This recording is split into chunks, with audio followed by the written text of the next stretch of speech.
So students, today's topic is relation and functions. The topic is of class 11th और ये आपका chapter number 2 है। Relation और function को स्टार्ट करने से पहले हमारे पास में कुछ बेसिक्स हमारे को पता होना चाहिए, जिसके अंदर से सबसे पहले है कि ऑर्डर्ड पेयर्स क्या होते हैं। अगर आपको पता हो कि ऑर्डर्ड पेयर्स क्या होते हैं तब हम इसमें आगे बढ़ पाएंगे। सेकेंड नंबर के ऊपर आपको पता होना चाहिए कि what is Cartesian product of two sets और Cartesian product of two sets के का मतलब ये भी है कि हम दो से ज़्यादा सेट्स भी इसके अंदर कंसिडर कर सकते हैं। और थर्ड नंबर पर हमें ये पता होना चाहिए कि सब सेट्स क्या होते हैं, जो कि पिछले वाले चैप्टर का यानी फर्स्ट चैप्टर की थ्योरी है।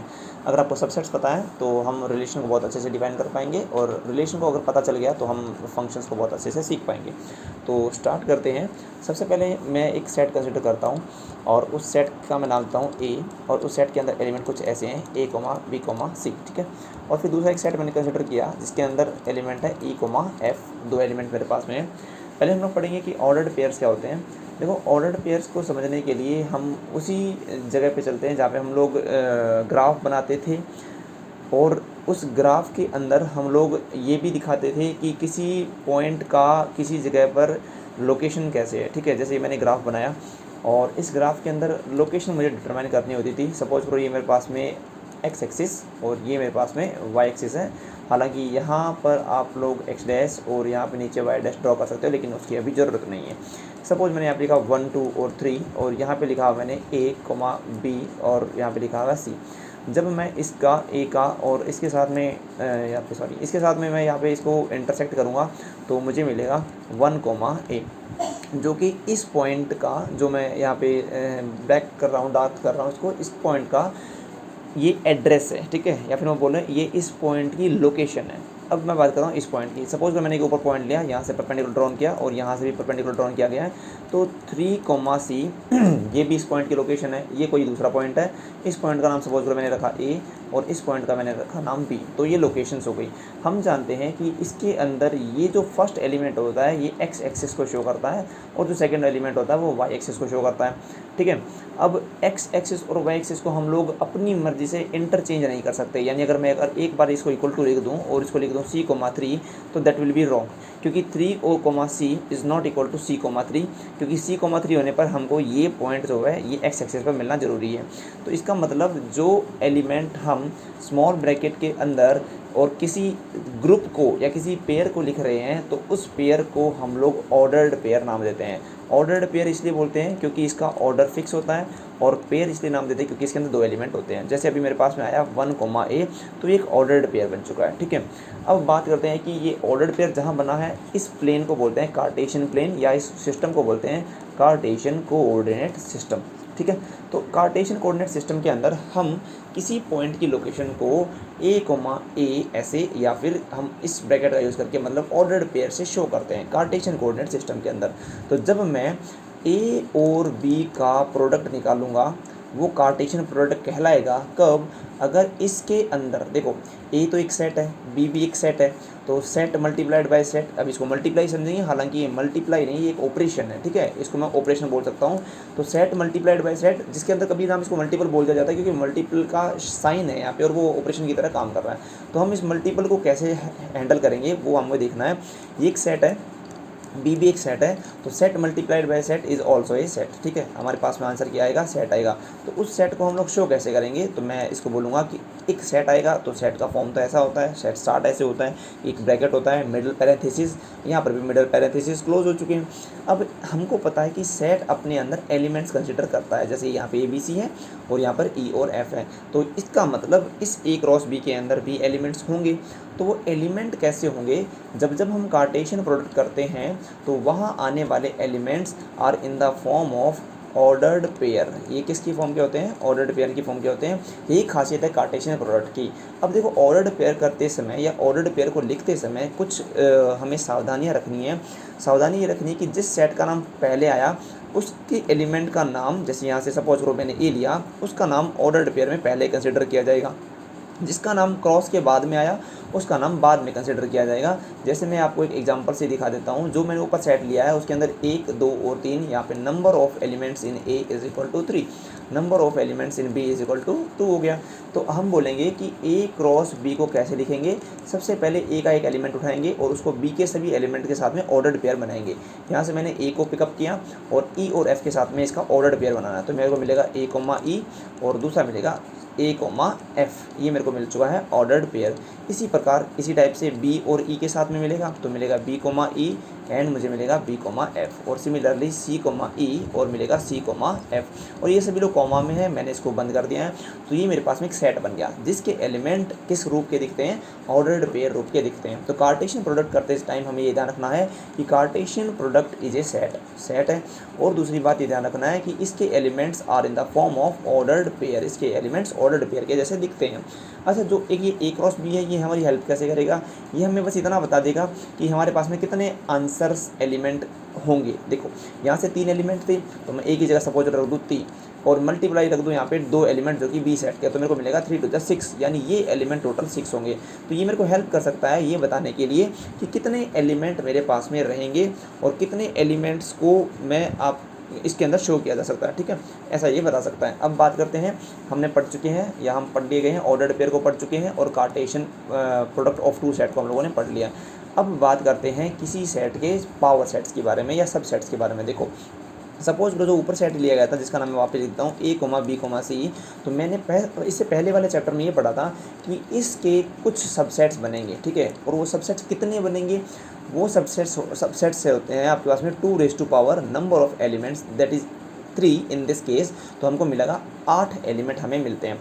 तो कुछ हम लोग यहाँ पे लिख के दिखा देते हैं। सबसे पहले मुझे मिलता है 5, फिर मुझे मिलता है ए, मैंने बोला था सिंगल एलिमेंट लेने हैं, फिर मिलेगा सी, फिर यहाँ पे पेयर मिल जाएगा ए कोमा बी और मिलेगा ए कोमा सी और मिलेगा बी कोमा सी, और हम इसको काउंट करेंगे तो 7 हो गए होंगे। देखो 1 2 3 4 5 6 7, क्योंकि एक लास्ट बच्चों का जो कि ट्रिपलेट रूप में लेना है वो हो गया ए कोमा बी कोमा सी।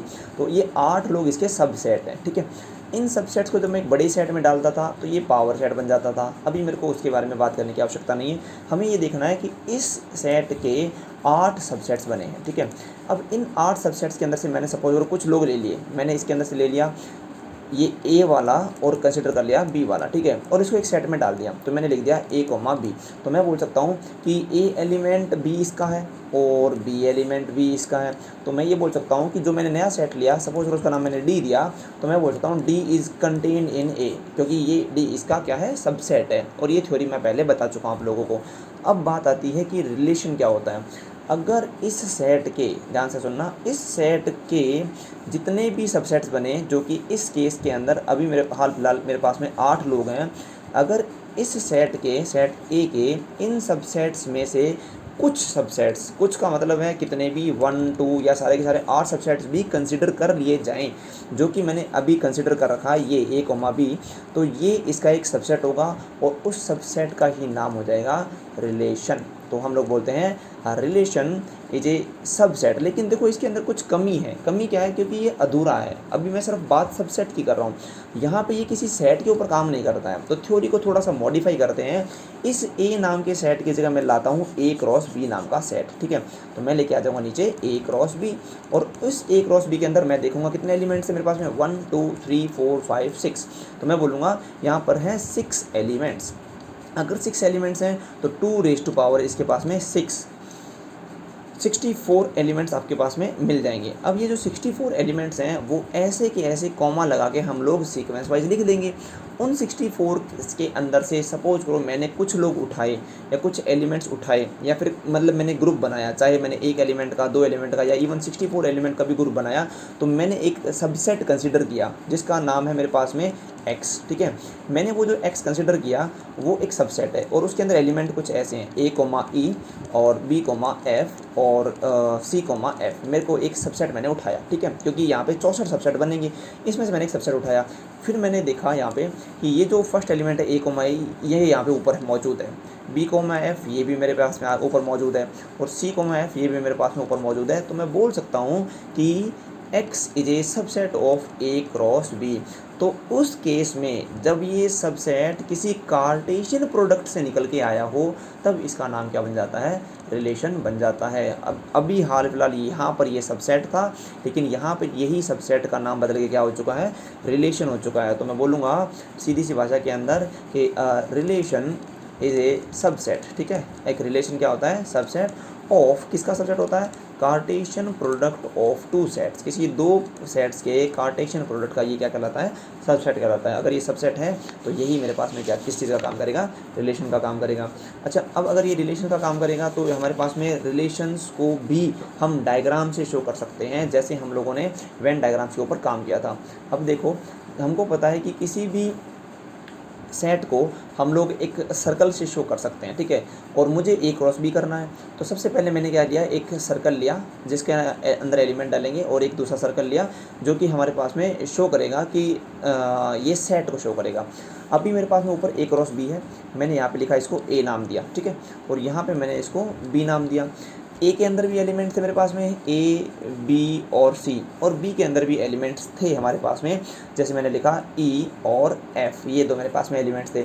अब हम लोग रिलेशन को कैसे शो करते हैं, देखो रिलेशन को लिखने का तरीका है आर सच दैट, लेकिन इसको सच दैट नहीं बोलते अब इस केस के अंदर, इसको बोलेंगे from, R from A to B, इसको बोला जाएगा R from A to B. R from A to B का मतलब है कि हमें रिलेशन बनाना है अब रिलेशन बनाना है, इसका मतलब सबसेट बनाना है। सबसेट बनाना किसका, और सबसेट बनाने के लिए हमें चाहिए दो सेट्स कर कौन से मेरे पास में, ए और बी। तो पहले कौन आएगा और बाद में कौन आएगा, पहले आएगा जो जहाँ से स्टार्टिंग हो रही है ए से, और फ्रॉम बी मतलब ए से बी पे जाना है, इसका मतलब ए क्रॉस बी हम लोगों को निकालना है। ये इसको रीड करने का तरीका। अब हमें क्या करना है कि रिलेशन को शो करने का तरीका होता है ऐसे, हम लोग इसको ऐसे शो करते हैं कि यहाँ पे एक रिलेशन चल रहा है। अब हमने देखा था कि ए एलिमेंट जो था डायग्रामेटिक या पिक्चोरियल रिप्रेजेंटेशन के अंदर कैसे शो कर सकते हैं कि ए जो एलिमेंट है वो ई से जाके मिला था और एक ऑर्डर पेयर इसने बनाया था ए कोमा ई नाम का। ठीक है, और इसी प्रकार ए जाके किससे मिला था, एफ से मिला था, तो इसने बनाया था ए कोमा एफ। फिर बी जाके ई से मिला था, बी एफ से मिला था, सी ई से मिला था, सी एफ से मिला। तो मैं एक कम लोगों को ड्रॉ करता हूँ और सपोज करो मैंने इसको लिखा सी ई से जाके मैच हुआ और बी ई एफ से जाके मैच हुआ।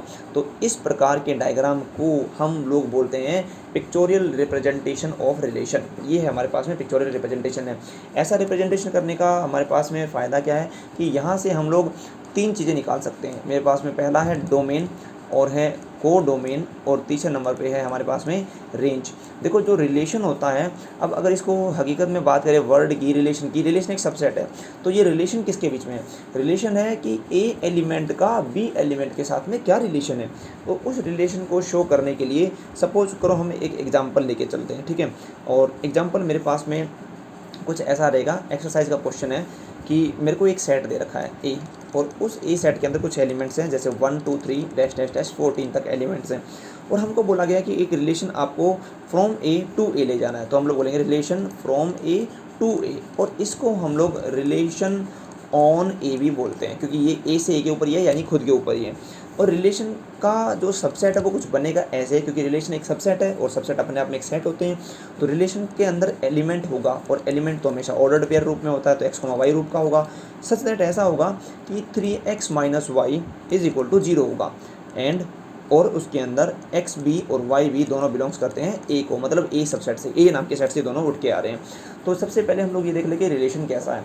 हमको पता है कि एक्स नाम के एलिमेंट को हम लोग लिखेंगे ए नाम के सेट से, क्योंकि ये देखो आपके पास में फर्स्ट वाला एलिमेंट जो है ऑर्डर्ड पेयर का वो अपने यहाँ से कंसिडर होता है इससे, और जो सेकंड वाला एलिमेंट है वो यहाँ से 2 से कंसिडर होता है, जैसे बोलते हैं ना रिलेशन फ्रॉम 2, तो वो इस ए से लेकर यहाँ ए तक कंसिडर होता है।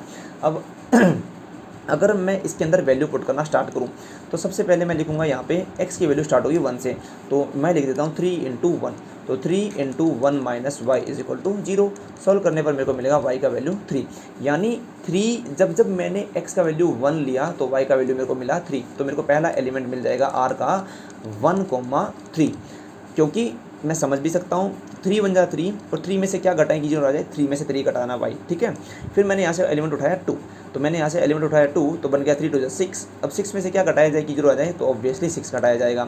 इसी प्रकार आगे चलते चलते 3 × 3 = 9 हो जाएगा, 4 12 हो जाएगा, और अगर मैं यहाँ पे लेता 5, सपोज करो मैं लिख दो एक बार के लिए मैंने लिया 5, तो 5 3 जा 15 और 15 माइनस 15 करने पर आंसर 0 आएगा। But problem is that 15 is not there, 15 नाम का एलिमेंट यहाँ पे है ही नहीं, 14 तक ही है, तो मैं इस 15 को कंसिडर ही नहीं कर सकता हूँ। तो मेरे को इसको यहाँ से रफ करना पड़ेगा, हटाना पड़ेगा।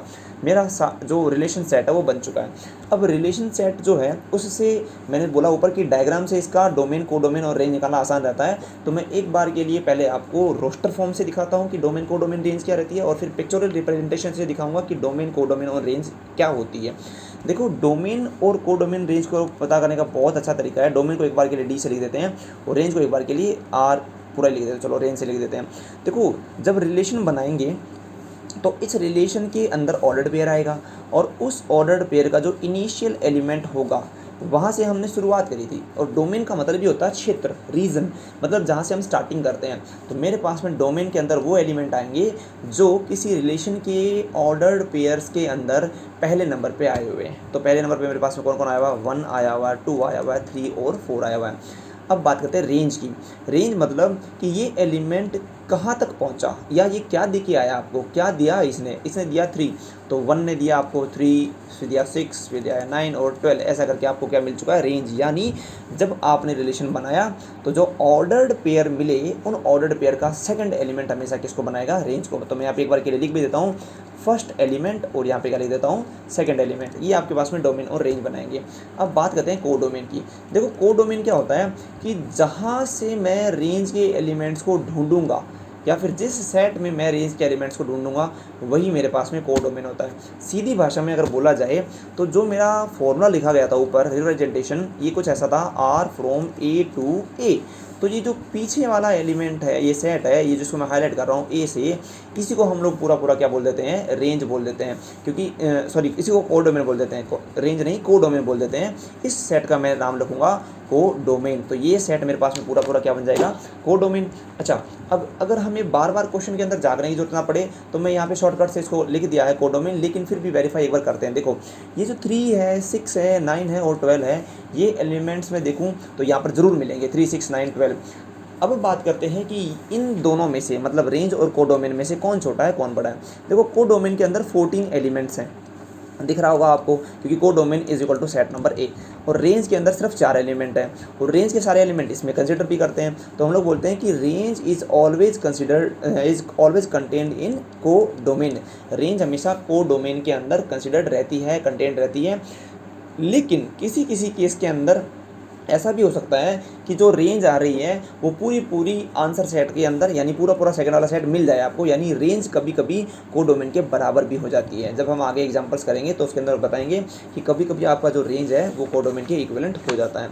तो ये आपका कंसेप्ट था डोमेन का, कोडोमेन का और रेंज का।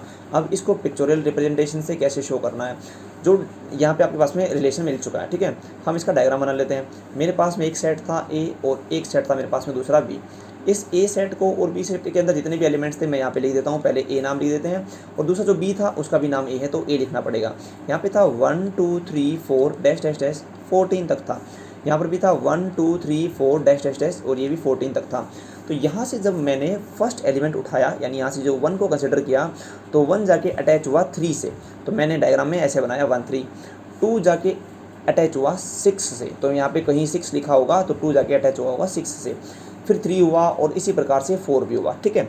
लेकिन आप देख पा रहे हैं कि ये जो एलिमेंट मैंने यहाँ से उठा पाया हूँ, जितनी मेरी कार्य करने की क्षमता थी, जो मेरा कार्य करने का रीज़न था, जो मेरा डोमेन था, वो मैं यहाँ से उठा पाया। यहाँ से पता कर पाया कि मैं 1 पे काम कर सकता हूँ, 2 पे काम कर सकता हूँ, 3 पे और 4 पे काम कर सकता हूँ।